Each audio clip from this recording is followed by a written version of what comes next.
Remember what it was like to be a kid? To explore and play. To roam free all day. In Jamestown, North Carolina, we get out of the grind and escape into the moment.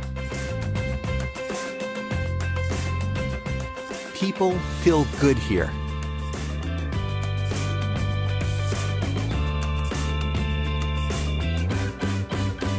Let loose here.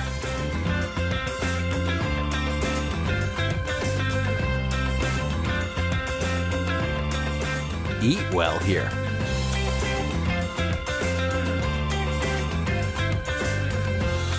Feel swell here.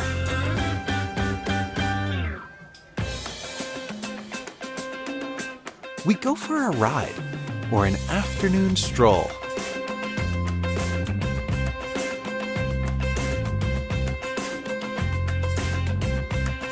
We cheer each other on.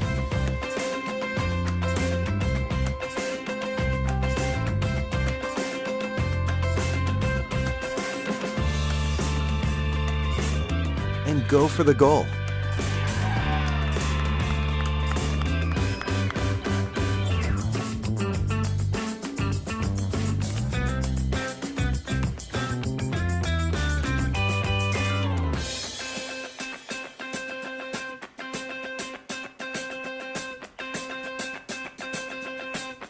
Here, a treasured history meets the energy of a town on the rise. In a place with true heart and soul, and where we have our own special beat. Jamestown, North Carolina, where history and possibility meet. I'd like to call this meeting to order. Would the clerk please call the roll? Yes, Councilmember Wolf. Here. Councilmember Capes is absent. Mayor Montgomery. Here. Councilmember Strawn. Here. Councilmember Rayburn. Here. A quorum is present. Thank you. Councilmember Wolf, would you lead us in the pledge? Certainly. Please rise.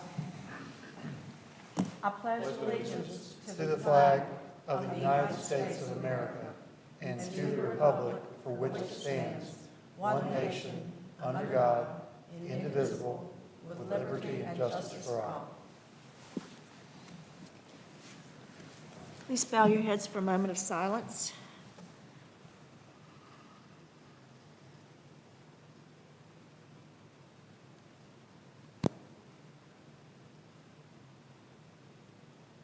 Thank you. Council, do we have any changes to the agenda?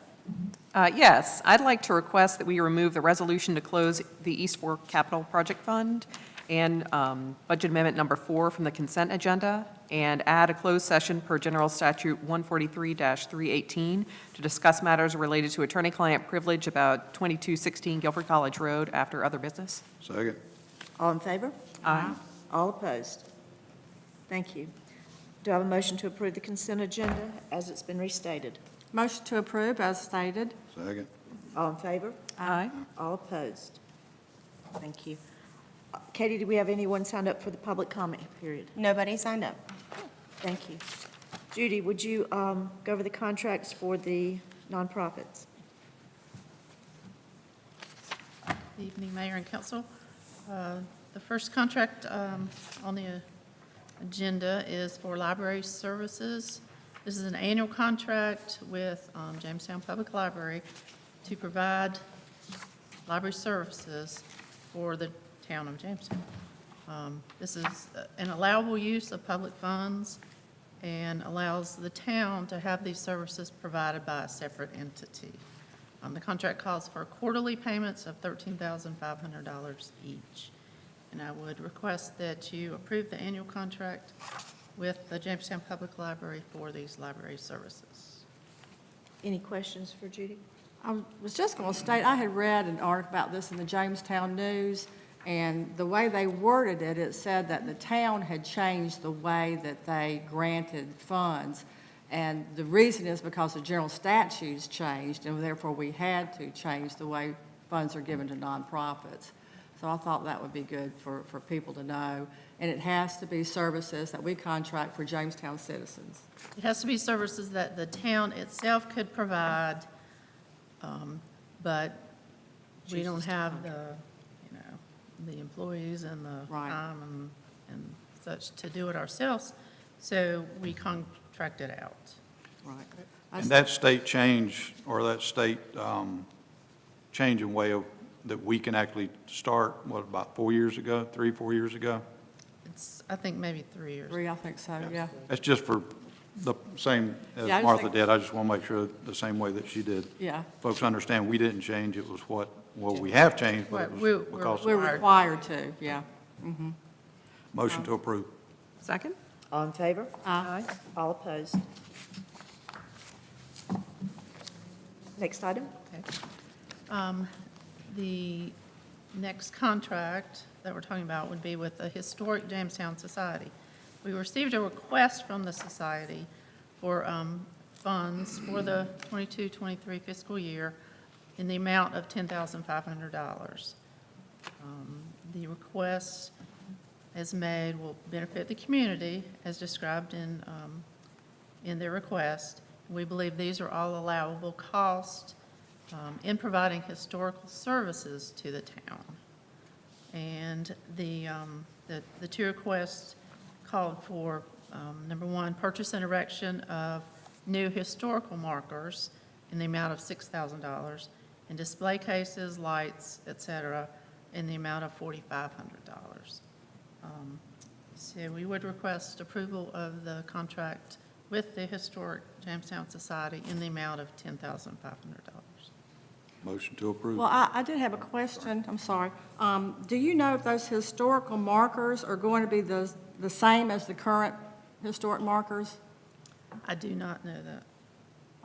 I mean, I wouldn't hold up the awarding of this to them, but it would be good to know if they're going to be the same as our current markers and from the same vendor, because that was part of, sort of like a historic walking tour, was the vision someday when Oakdale Sidewalk was completed. And you could do a self-tutorial or other, so maybe we could, if you wouldn't mind asking, if I they will would. inquire about Yeah, that. they would be the same. But otherwise, I would have no problem with it.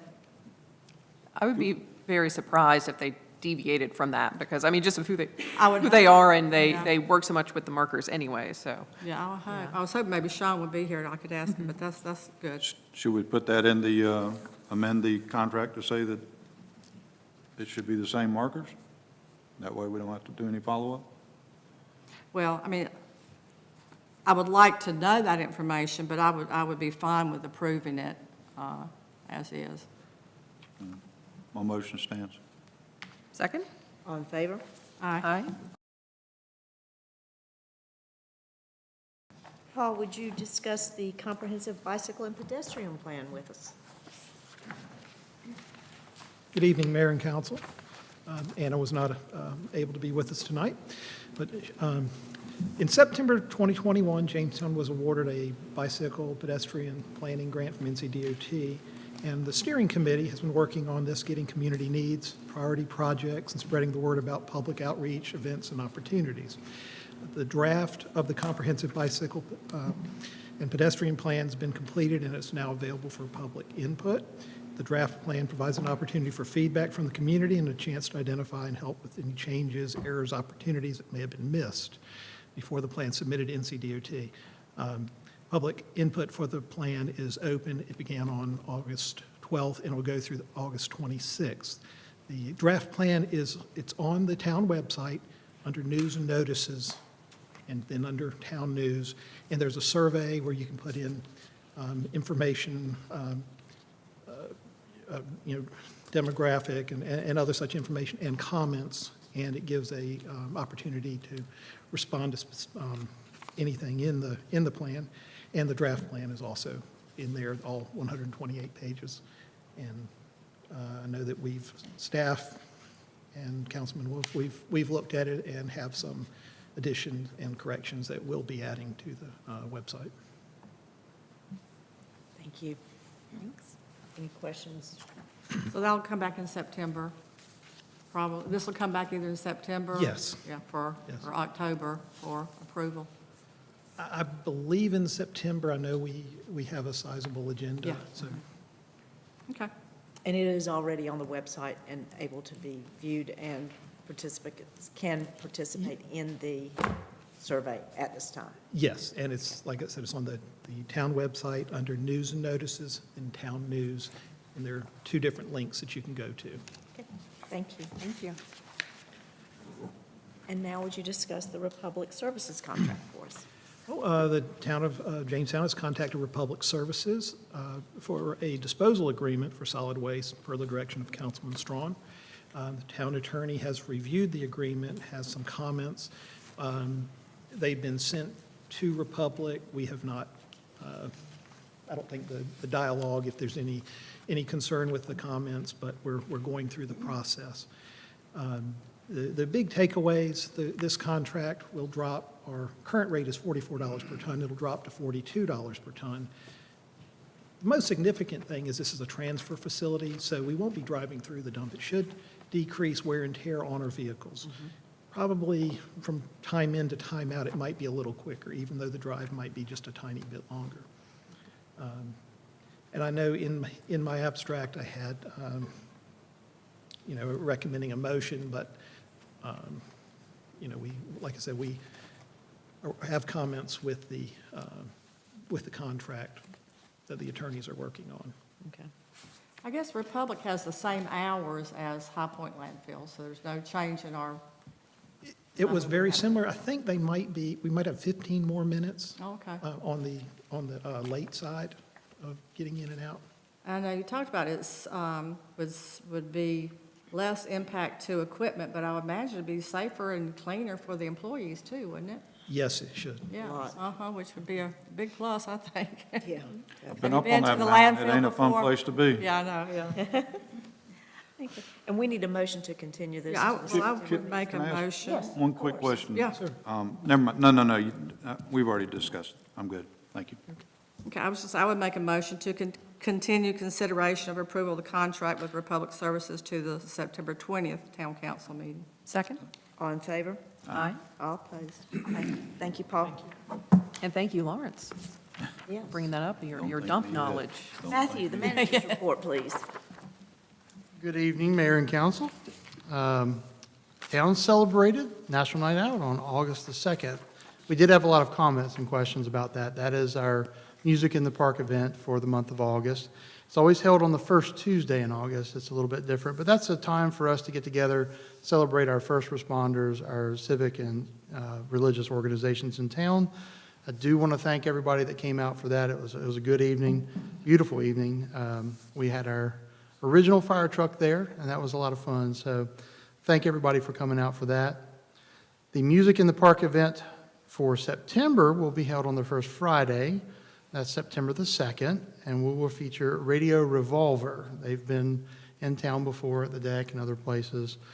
Music does begin at 6 and concludes right around 10 p.m. All of that information about who's going to be there, our vendors, can be found on the Facebook page. The draft of the Comprehensive Bicycle Pedestrian Plan is available, as you just heard, on the website. I just want to reiterate that it's under the News and Notices tab. It's available for public comment for the next couple of weeks. I do want to thank Anna for her hard work. I'm sorry that she couldn't be here this evening to present that. I want to recognize Scott Coakley, our park superintendent. He and his staff identified that the floor at the picnic shelter number 2 was heaving, and there were some roots that were pushing that up. It was a trip hazard. The public services staff and Parks and Recreation staff did go out to that location and remove the pad. We did have a contractor come and re-pour that. It's really nice now. We also discovered that there is a water leak in the water fountain, and Scott is working on getting a replacement water fountain there in the park. So please just excuse our mess while we're getting that resolved. Parks and Recreation Committee met, I know that John's not here for that report, but the Parks and Recreation Committee met on August the 1st, offered support for the Accessibility for Parks grant. The General Assembly did approve a one-time funding of $10 million to provide matching grants to local parks facilities for children with disabilities and veterans with disabilities. The town does hope to use this funding, if we do are so fortunate to be awarded that, to update the playground facilities at our Jamestown Park as well. Discussions with D.R. Horton, the town attorney, our land use attorney, and D.R. Horton's attorney have resumed. It's our belief that we will hopefully have a newer draft of that the development agreement for the council's consideration at our September meeting. Do have a couple of extra ones I wanted to add that have come since I wrote this report. The Mendenhall Home Place will be sponsoring the Village Fair event on Saturday, September 17th from 10 a.m. to 4 p.m. It's free admission. They're going to have some living history exhibits, some music, and vendors and more. So mark your calendars for that. And also the annual Fall Litter Sweep will be held September 24th, following Saturday, from 9 a.m. to 11 a.m. We ask that you would contact Town Hall and ask for Elizabeth Greason. That number is 336-454-1138, and she can help you register if you have a group or individuals who want to participate. That's all I have, unless you have questions. Well, on the accessibility grant, Yes, is there an application process? or there is. what? It's very similar to the Parks and Recreation Trust Fund application. I think they're almost identical. They borrowed from that. So they are, Anna and Scott have been working diligently on that to get that in. I believe, if I'm not mistaken, it's a 5-to-1 match. So for every dollar we put in, they would match it with 5, which is fantastic, Yeah. especially because playground equipment is very expensive. It is, So yeah. we are hoping to do that in conjunction if we were so fortunate to receive a Partif grant. I know they have been in contact with Scott, and they had some questions about the grant. So it means that they are looking at it very closely. Okay, so, I mean, has our application already gone in for this? I believe, yes, ma'am. Okay, all right, great, cool, thank you. Sure. Just two quick things. The National Night Out, thank you guys for putting that together and making sure that, you know, the folks were safe and all the things that go along with it. It's near and dear to my heart. I was a young rookie when all that started many, many, many years ago. However, I was out of town with the grandkids, so I don't apologize for not being there for that reason. No problem. The other thing is, thank you very much for putting the information about the High Point Dam renovation on our website, so folks that want to look at it and understand it versus just the rumor mill can actually go and read and make contact with people if they have questions. So Sure. Thank you for doing that. We have fielded several questions about that. I know Paul has gotten several questions about it. It is a High Point City project. They own and operate City Lake Park and the dam that's associated with it. And we did put the proper contact person, that's Robbie Stone with the City of High Point, his email and his phone number on our website. But certainly, if you have questions and you need to contact us, we can point you in that direction too. Yeah, I just want to say thank you for doing that. Sure. Well, on that note, I would say, I did contact Robbie Stone, and I told him I was not calling as Mayor Pro Tem, I was calling as a resident of Original Forestdale subdivision. And I would just say he was great, very easy to talk to, very knowledgeable, and I have encouraged other people that have asked, I said, please call him, and, you know, he said, please have anyone call me. We have a good working relationship, Yeah. and he's been very informative in keeping us in the loop on what they're doing, so Yeah, he was great. thank you very much. Thank you, Thank Matthew. you. Council members, do we have any committee reports? We did not have a TAC meeting in July, the next one will be next Tuesday. Okay. Was there anything need to be added for Parks and Rec, since John's not with us? Okay. You have any? Neither Livable Communities nor Planning Board met last month. Thank you. Anyone sign up for public comment, Katie? Nobody signed up. Okay. Thank you. Any other business, council? No, not for me. Okay. I need a motion to go into closed session. Well, I make a motion to go into closed session per General Statute 143-318 to discuss matters related to attorney-client privilege to 2216 Guilford College Road. Second. All in favor? Aye. All opposed? Thank you.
resume regular session. Second? Second, All in favor? Aye. motion to adjourn. Second? All in favor? Aye. All opposed? Thank you. Thank you, guys.